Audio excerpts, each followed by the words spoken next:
The man who claimed he was sex trafficked by Sean Combs, paraded around a party where multiple celebrities were allegedly present, and then assaulted, has now dropped two big names from his lawsuit: Jay-Z and Beyoncé. While other big names remain in the suit, why were references to these two A-listers purposely omitted in a newly amended complaint? Beyoncé caught at Diddy's Freako FF party. The shocking truth they don't want you to know. You've been lied to about Beyoncé your entire life. While you've been worshipping the so-called Queen Bee, she's been rubbing shoulders with one of the most dangerous predators in entertainment history. Where's that picture, Queen Bey?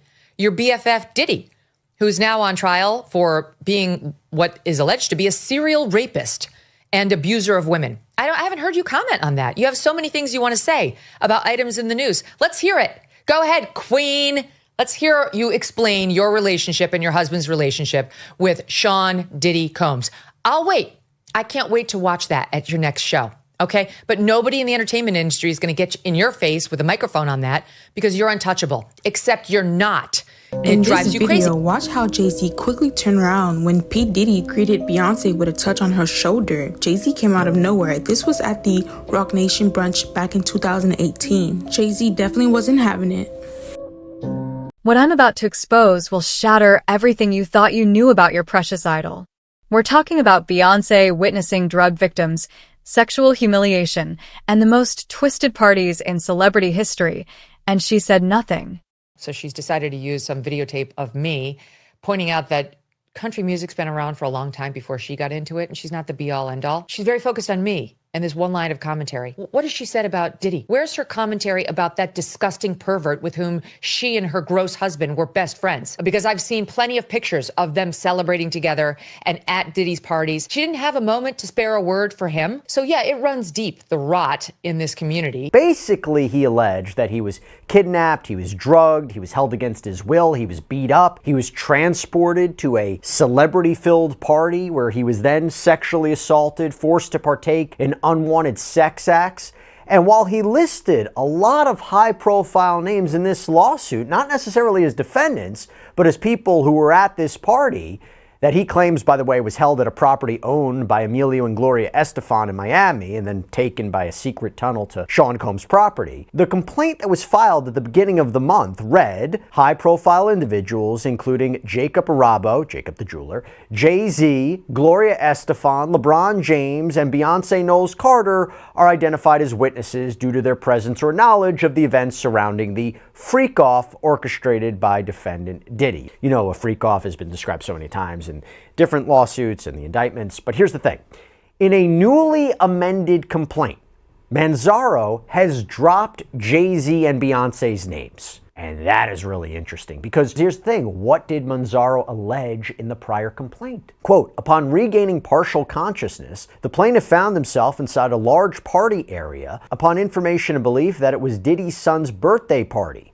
Jay-Z and Beyoncé Knowles Carter were seated in the room, and upon seeing plaintiff, Beyoncé Knowles Carter asked, "What's this? What's this all about? Why is this half-naked white man with a blank mask standing here in front of me?" Defendant Eric, this is Eric Mejias, responded, "Diddy wants him to see what we do to snitches. This is part of his punishment." Plaintiff was forcibly paraded through multiple rooms filled with people who were jeering and taunting him.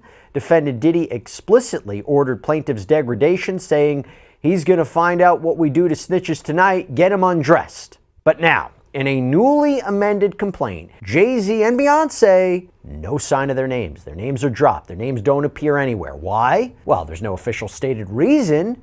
But according to page 6, the couple's legal team provided information to show they weren't in Florida at the time of this alleged incident back in 2015. That reporting from that time indicates Jay-Z was actually making an appearance at NYU, and then he and Beyoncé went on vacation in Hawaii, with the Daily Mail back in the day publishing photos of them together there. I think because he's also left the names of some of the other witnesses in the complaint, but he's taken Jay-Z and Beyoncé out. And even though this is an unrelated case, if you remember the Jane Doe complaint that was filed against Jay-Z claiming that she was raped at a VMA after party in 2000, she later withdrew that complaint, and then he ended up filing a defamation lawsuit. So that could also add some pressure to this plaintiff as well. So if he sees, okay, might not have the evidence to back this up, I don't want to be faced with a defamation lawsuit. So that could also be part of it. But the fact that their names were dropped, and again, this doesn't appear to be like an oversight. Oh, we meant to include them and we're going to amend it. It seems like they were intentionally dropped because there's pretty much everything else about the second amended, the amended complaint is identical. It makes me wonder, does that show a weakness in this case? Does it show a weakness in the accuser's account? Yeah, I think it could be alleged that it sort of chips away at possible credibility because, like you said, the other witnesses were left in. LeBron James, Gloria Estefan, the only real people that were taken out were Beyoncé and Jay-Z. It sort of reminds me, again, coming back to that Jane Doe lawsuit when she had mentioned that a member of the band Good Charlotte was a witness to this alleged incident. And then it later came out, a representative for the member of the band said, actually, no, he wasn't even in the state at the time. He was on tour with his band in a completely different state. And you mentioned that because it doesn't appear that Manzaro and his lawyer, whatever conversation they may or may not have had about Jay-Z and Beyoncé and why they decided to drop them from the suit, again, as witnesses, they are moving ahead. They have filed this amended complaint. They've named several people as defendants, and they've still named several people as potential witnesses. So you have LeBron James, Jacob the jeweler, the Estefans, which in fact, according to the amended complaint, which is again seemingly almost identical, it reads, quote, "Inside, Gloria Estefan panicked upon seeing plaintiff's deteriorating state, demanding call an ambulance. However, defendant Emilio quickly silenced her and ushered her away into the crowd. At that moment, plaintiff briefly saw LeBron James, who was wearing a white bath towel, brown shower shoes, and carrying a shaving bag, walking through the hallway. LeBron James looked at plaintiff and in response to Gloria Estefan's plan for an ambulance remarked, 'You all better do something about that.' So Elizabeth, it seems that Manzaro still believes he can prove that this happened, and he may want to call LeBron James and Gloria Estefan as witnesses. And by the way, Emilio, Gloria's husband, is named as a defendant, by the way, claims that he enabled Sean Combs' sex trafficking of Manzaro. So it seems like he's going full steam ahead, saying this happened and they have a part of this, they're a part of this too. She did nothing. She's been complicit in this nightmare. Here's what the mainstream media is desperately trying to hide from you. Court documents from Joseph Manzaro's lawsuit against Diddy contained the most explosive allegations about Beyoncé that have ever been filed. Listen to this exact quote from the lawsuit. Jay-Z and Beyoncé Knowles Carter were seated in the room, and upon seeing plaintiff, Beyoncé Knowles Carter asked, "What's this? What's this all about? Why is this half-naked white man with a disturbing adult-themed mask standing here in front of me?" Let that sink in for a second. According to this victim, Beyoncé saw a drugged, half-naked man being humiliated in a disturbing adult-themed mask at one of Diddy's freak-off parties, and instead of calling the police, instead of helping, instead of leaving, she just made a casual comment like it was some kind of entertainment. This isn't just guilt by association anymore. This is active participation in witnessing abuse. But here's where this gets really suspicious and shows you just how powerful and corrupt the Carter empire really is. As soon as these allegations went public, what happened? Boom. Suddenly, Jay-Z's legal team comes out of nowhere with proof that they weren't even in Florida. Convenient photos from Hawaii, university schedules, media coverage. Are you seriously going to tell me that two of the most powerful people in entertainment can't fake a timeline? That they can't pay people to create false evidence? That they don't have the resources to cover their tracks? Think about this logically. Why would Joseph Manzaro, a victim of horrific abuse, specifically name Beyoncé and Jay-Z if he just made it up? What does he gain from lying about two of the most litigious celebrities on the planet? He's risking everything to tell this truth. And suddenly, magically, all mentions of Beyoncé and Jay-Z get removed from the lawsuit? That's not justice. That's intimidation. That's the power of celebrity lawyers silencing victims. And it was a little bit confusing when I was first reading through the complaint. What is this person's connection, apparent connection to Diddy? Because a lot of the lawsuits that we've been seeing that have been filed, or allegations that have been talked about in documentaries or things like that, the person was either maybe in Diddy's entourage, they had worked for him, they had known him in some capacity. Here, it's not really clear. The issue of celebrities being dropped, a lot of the claims that were made, like you said, are very fantastical. So it does provide a little bit of doubt. But I will also say, when all this stuff about Diddy first came out, a lot of people didn't believe it. And this first civil lawsuit that I think spawned all of this, Cassie's lawsuit against him, a lot of people didn't believe her. And it wasn't until months later, they ended up settling that suit, but it wasn't until months later when that video came out of them in that hotel hallway, I think did the general public start to see, okay, maybe there's more to the story than we believe. And even in the indictment, when, the famous references to freak-offs and thousands of bottles of baby oil, all of that seemed ridiculous. But the more and more time goes on, the more allegations we're seeing, the more possible credence there could be. So it does seem like a really fantastical complaint, but based on what we've seen so far, you never know. Let's talk about what the Bayhive doesn't want you to remember.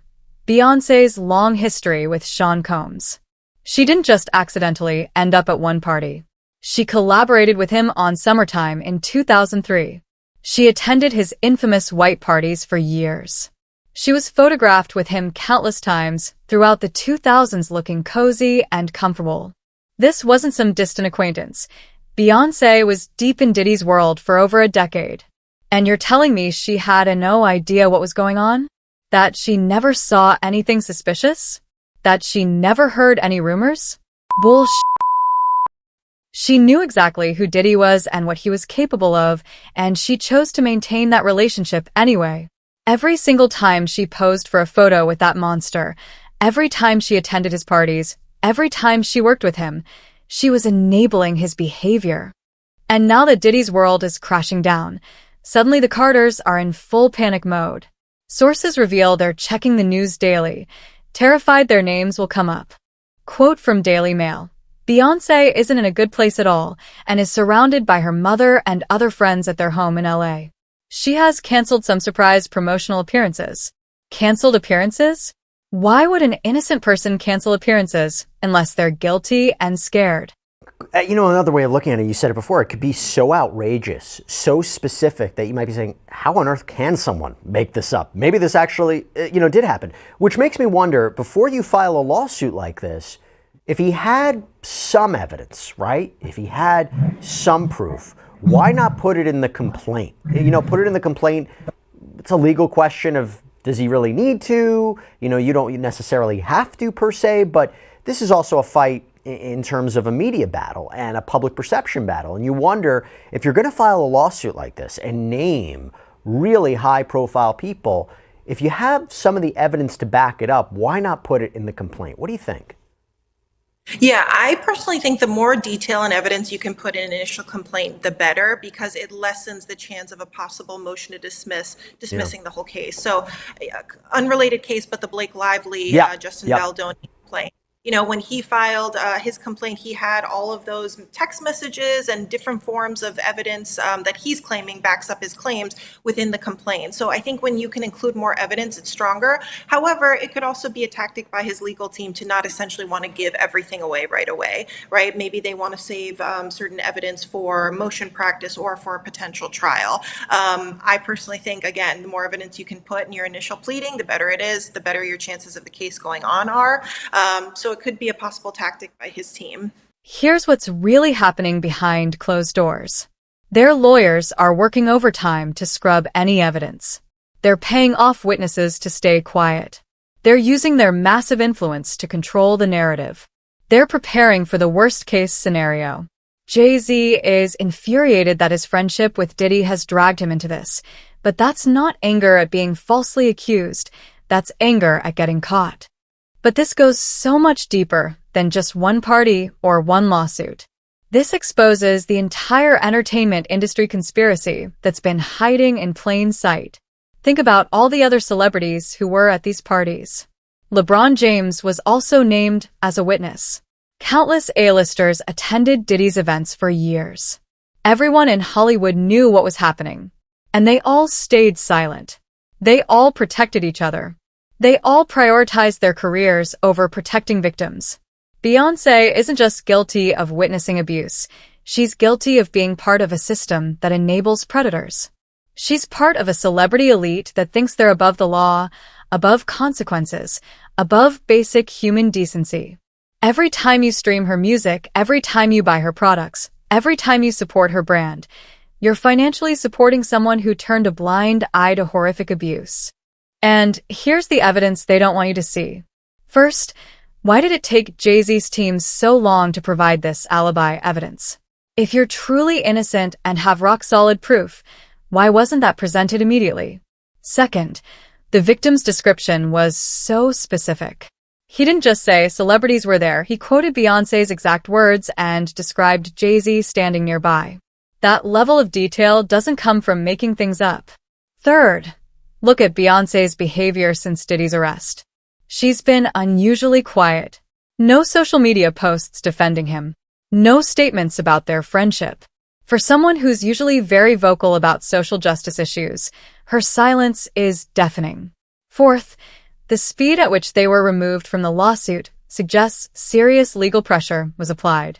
Victims don't just voluntarily remove powerful names unless they're being intimidated or paid OFF. Never know what type of evidence people have or may not even have access to yet, right? Maybe the reason Cassandra Ventura didn't include that video within her complaint was she might not have had access to it. Again, it was surveillance tape from a hotel hallway. So there's a possibility that it could. I think, again, striking Jay-Z and Beyoncé's name and kind of eliminating any possibility that they were even in Miami at this point. Again, it does chip away a little bit at his credibility. So I don't know if we're going to necessarily see a smoking gun in the same way that we did with the Cassie video. But again, you never know what kind of evidence people have.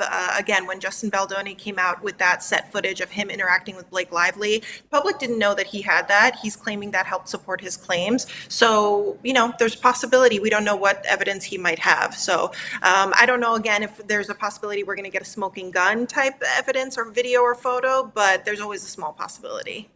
Now, I mentioned the celebrity responses. I want your take on this. So LeBron James spokesperson told TMZ when this lawsuit was first filed, this is demonstrably false and doesn't even merit a report or response. A basic internet search shows what LeBron was doing all of April 2015. He was playing basketball for the Cleveland Cavaliers and never in Miami. Gloria and Emilio Estefan's representative saying Gloria and Emilio Estefan strongly deny the allegations made. The property in question was never a home where Gloria and Emilio resided, but was rather a house they owned for family use. There were no parties thrown at the property between 2012 and 2019. We have all necessary documentation to support these facts and will provide it to the court. And the attorney for Brendan Paul, who's an alleged associate of Combs, a defendant in this action, he's accused of obstruction, human trafficking. He also released a statement saying when the complaint was filed on April 1st, quote, "Is this an April Fool's Day joke? If someone seriously filed this lawsuit, the allegations against Brendan are 100% false and literally impossible to have occurred." Brendan was still in high school in Ohio at the time, having never even set foot in West Palm Beach in his life. Now, Elizabeth, these are their responses. These are their counter arguments. It's hard to sort what's true, what's not, but the fact that you see these responses, which you could say are very consistent to the response from Jay-Z and Beyoncé, we have an alibi. I mean, we could tell you we weren't there. The fact that Mr. Manzar is moving forward, naming these individuals, despite these responses, an interpretation is he feels, I don't believe them, I can prove they're wrong, or I'm waiting to see them, discredit what I'm saying. What do you take away from this? Two things that came up from that, because I think all of the attorneys for all the parties put forward evidence. The best scenario and the best defense you could put forward is an alibi. I wasn't there. Here's the proof I was out of the country or out of the state. I think one thing to keep in mind is the attorney for Jay-Z had said, look at photos. You see that they're in Hawaii celebrating their anniversary. There's a report that he was in New York. Photographic evidence is it's hard, very difficult to negate. So I don't know if those attorneys for the other celebrities and people named have provided that sort of concrete photographic or video evidence. That could be one. And also number two, I think, again, the fact that that Jay-Z filed a defamation suit against Jane Doe in the other complaint that we mentioned, unrelated case, I think that's a big factor here, because so far for the other individuals involved, I haven't seen their attorneys make that type of move. But if you're seeing that Jay-Z's legal counsel is taking a very aggressive stance and saying any allegations against him, whether as a witness or defendant, we're going to take this seriously. And if you don't have the proof to back it up, we will initiate a defamation lawsuit. That's really serious. I mean, no plaintiff wants to face that. No plaintiff's attorney wants to face that, because that doesn't just chip away at the plaintiff's credibility. It also could possibly chip away at the plaintiff's attorney's credibility and just overall standing as well. So those are the two things that really came up when I saw that. It's a great point, because it seems to me, I think a fair argument, at least my opinion, is the defense in his criminal case hasn't shied away from there might be a lot of bottles of baby oil, and that the sexual encounters he had were called freak-offs. They're just providing different explanations for what they are. But talking about a lawsuit like this, could it be successful? Could it move forward if you just have Manzaro testifying? Let's say you don't have surveillance footage. Let's say you don't have photos. Let's say you don't have text messages. Can it survive based purely on his account, him taking the stand, saying this happened to me? I think it's difficult. So generally in federal court, judges are very hesitant to grant motions to dismiss, because the whole idea is they want to give plaintiffs a chance to prove their case. And when a person files a complaint, there hasn't been any discovery yet, no depositions, no written evidence, nothing like that. So it might go on for a little while. Whether or not he prevails, if it's just based on his testimony, I think that's going to be really tough. Because again, let's say a victim like Cassie, she had video evidence. She had other witnesses to these other alleged incidents aside from that hotel hallway incident. So there was a lot of evidence to back up what she was claiming. Whereas if it's just this individual just testifying, no video, no corroboration, no witnesses, I think that's going to be really tough. So here's the truth they're desperately trying to hide. Beyoncé and Jay-Z were deep in Diddy's world. They witnessed his crimes, and they chose to protect their careers instead of protecting victims. The so-called Queen Bee is nothing more than a complicit bystander who watched horrific abuse happen and said nothing. She's not a feminist icon. She's a fraud who abandoned her values the moment it became inconvenient. And now that the walls are closing in, she's hiding behind expensive lawyers and fake alibis, hoping her fans are too brainwashed to see the truth. Well, I'm here to tell you the real truth. Your idol is a lie. The woman you've been worshiping is someone who witnessed sexual assault and chose to protect a predator instead of speaking up. I know the Bayhive is about to attack me in the comments. I know I'm going to get threats from her delusional fans who can't handle the truth about their queen. But ask yourselves this. If Beyoncé is truly innocent, why isn't she suing for defamation? Why isn't she providing her own evidence? Why is she hiding while her lawyers do all the talking? Drop your thoughts in the comments, but be ready for the truth to hurt. Smash that subscribe button if you want more explosive celebrity exposés that the mainstream media is too scared to cover. Hit the notification bell because this story is far from over, and when more evidence comes out, you'll want to be the first to know.